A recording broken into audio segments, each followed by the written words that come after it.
With private personal pension plans taking over from collective schemes, the burden of financial risk is being placed squarely on us as individuals.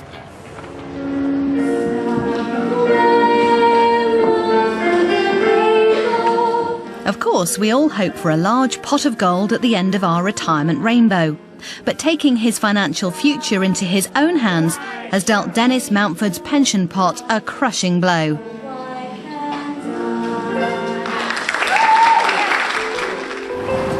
Partially sighted and in his early 70s, Dennis was targeted by a salesman from a company called PCD, advising him to move the pension he'd been investing in for 30 years.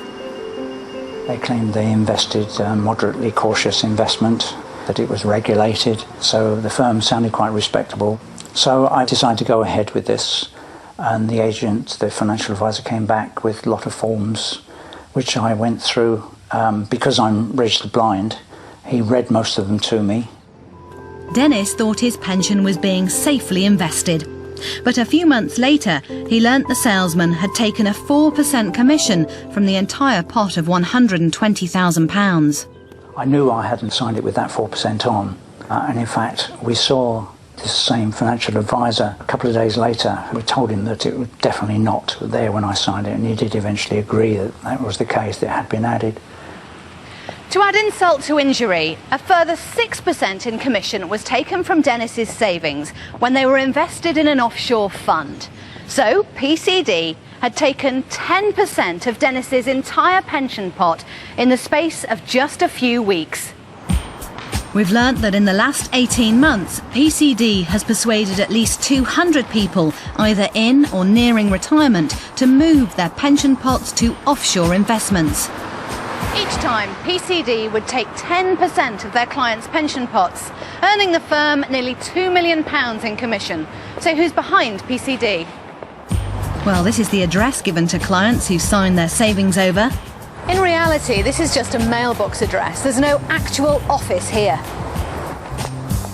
Just a few minutes away is PCD's real address, which appears in official records at Companies House. And they've gone from here too. The landlord chucked them out, but we've got another address in Birmingham.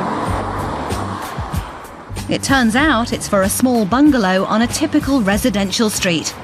Well, the landlord told us that they were there earlier this year, but left after about 6 weeks without paying their rent. We couldn't find a current address, but we did discover PCD is owned by IAW, a company based in Cyprus. It's licensed by the UK regulator to sell insurance, not pensions. IAW, in turn, is owned by the same man who owns this company, De Vere Group. And De Vere are based here in Knightsbridge, just a few hundred yards from Harrods. They sell financial products all around the world, and commission is king. We've managed to track down some internal documents that show just how well the business is doing. Now, from this, we can see that his top salesmen were earning over £200,000 in commission in the first 3 months of this year. PCD and De Vere are both owned by this man, Nigel Green. He wouldn't give us an interview.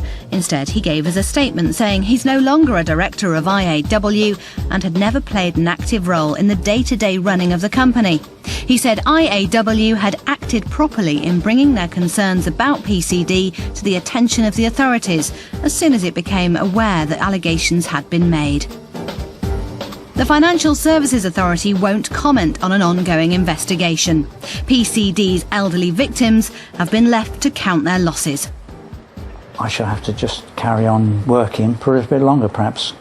We live quite modestly, so I think we can probably survive, but it's very angry, of course, that other people are making money out of my odd 30 years of hard investments. The FSA watchdog is trying to solve the problem of rogue companies like PCD.